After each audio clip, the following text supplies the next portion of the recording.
Hey everybody, how's it going? Welcome back to Daily Bible Reading, and today we're going to continue reading through the book of Genesis with Genesis chapter 1, the continuation of Joseph's story. And if you want to go in there and flip over your Bibles and read with me, it says, Then it came to pass at the end of 2 full years that Pharaoh had a dream, and behold, he stood by the river. Suddenly there came up out of the river 7 cows, fine looking and fat, and they fed in the meadow. Then behold, 7 other cows came up after them out of the river, ugly and gaunt, and stood by the other cows on the bank of the river. And the ugly and gaunt cows ate up the 7 fine-looking and fat cows. So Pharaoh awake. He slept and dreamed a second time, and suddenly 7 heads of grain came up on one stalk, plump and good. Then behold, 7 thin heads, blighted by the east wind, sprang up after them. And the 7 thin heads devoured the 7 plump and full heads. So Pharaoh awoke, and indeed it was a dream.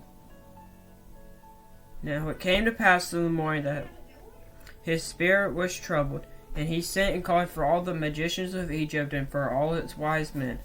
And Pharaoh told them his dreams, but there was no one who could interpret them for Pharaoh. Then the chief butler spoke to Pharaoh, saying, I remember my faults this day, when Pharaoh was angry with his servants, and put me in custody in the house of the captain of the guard, both me and the chief baker. We each had a dream in one night, he and I. Each of us dreamed according to the interpretation of his own dream. Now there was a young Hebrew man with us there, a servant of the captain of the guard, and we told him, and he interpreted our dreams for us. To each man he interpreted according to his own dream. And it came to pass, just as he interpreted for us, so it happened. He restored me to my office, and he hanged him. Then Pharaoh sent and called Joseph, and they brought him quickly out of the dungeon, and he shaved, changed his clothing, and came to Pharaoh. And Pharaoh said to Joseph, I have had a dream, and there is no one who can interpret it. But I have heard it said of you that you can understand a dream to interpret it. So Joseph answered Pharaoh, saying, It is not in me. God will give Pharaoh an answer of peace. Then Pharaoh said to Joseph, Behold, in my dream I stood on the bank of the river. Suddenly 7 cows came up out of the river, fine looking and fat, and they fed in the meadow. Then behold, 7 other cows came up after them, poor and very ugly and gaunt, such ugliness as I have never seen in all the land of Egypt. And the gaunt and ugly cows ate up the first 7 the fat cows. When they had eaten them up, no one would have known that they had eaten them, for they were just as ugly as at the beginning. So I awoke. Also I saw in my dream, and suddenly 7 heads came up on one stalk, full and good.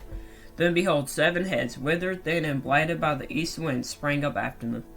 And the thin heads devoured the 7 good heads. So I told this to the magicians, but there was no one who could explain it to me. So Pharaoh has 2 dreams, which have the recurring number of 7, with the fat cows and the ugly cows and the good grain and the bad grain. So he wants to know what this dream means, and he calls on all the magicians in the land, but no one can tell him. So the butler tells Pharaoh about Joseph, who can interpret dreams. So they fetch Joseph out of the prison and bring him to the Pharaoh, and Pharaoh basically retells his dreams to Joseph to see if he can interpret them. And then Joseph said to Pharaoh, The dreams are Pharaoh of one. God has shown Pharaoh what he is about to do. The 7 good cows are 7 years, and the 7 good heads are 7 years, and the dreams are one. And the 7 thin and ugly cows which came up after them are 7 years, and the 7 empty heads blighted by the east wind are 7 years of famine. This is the thing which I have spoken to Pharaoh. God has shown Pharaoh what he is about to do. Indeed, 7 years of great plenty will come throughout all the land of Egypt. But after them 7 years of famine will arise, and all the plenty will be forgotten in the land of Egypt, and the famine will deplete the land. So the plenty will not be known in the land because of the famine following, for it will be very severe. And the dream is repeated to Pharaoh twice, because the thing is established by God, and God will shortly bring it to pass. Now therefore let Pharaoh select a discerning and wise man, and send him over the land of Egypt. Let Pharaoh do this, and let him appoint officers to the land, to collect 1/5 of the produce of the land of Egypt in the 7 plentiful years. And let them gather all the food of those good years that are coming, and store up grain under the authority of Pharaoh, and let them keep food in the cities. Then that food shall be as reserved for the land for the 7 years of famine, which shall be in the land of Egypt, that the land may not perish during the famine.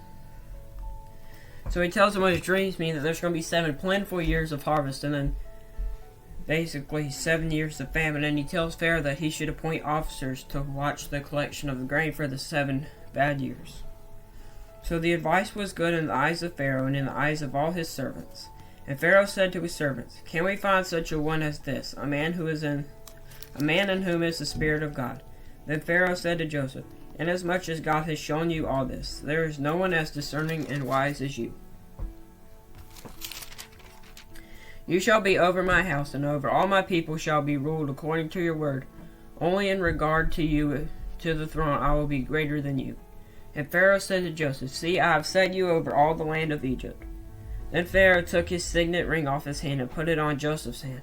And he clothed him in garments of fine linen and put a gold chain around his neck. He had him ride in the second chariot which he had.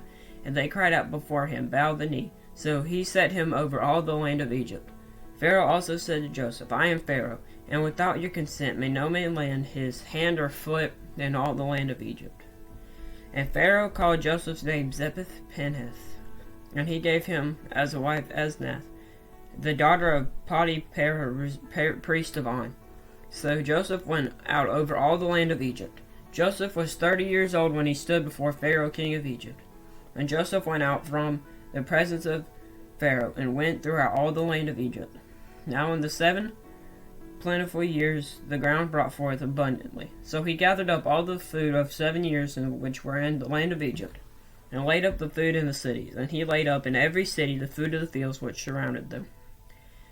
Joseph gathered very much grain, as the sand of the sea, until he stopped counting, for it was immeasurable. And to Joseph were born 2 sons before the years of the famine came, whom Asenath, the daughter of Potiphar, priest of On, bore to him.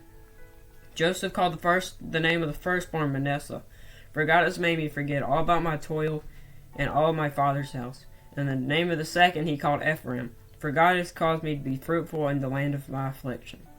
Then the 7 years of plenty which were in the land of Egypt ended. And the 7 years of famine began to come, as Joseph had said. The famine was in all lands, but in the land of Egypt there was bread. So when all the land of Egypt was famished, the people cried to Pharaoh for bread. Then Pharaoh said to all the Egyptians, "Go to Joseph, whatever he says to you, do." The famine was all over the face of the earth, and Joseph opened all the storehouses and sold to the Egyptians. And the famine became severe in the land of Egypt.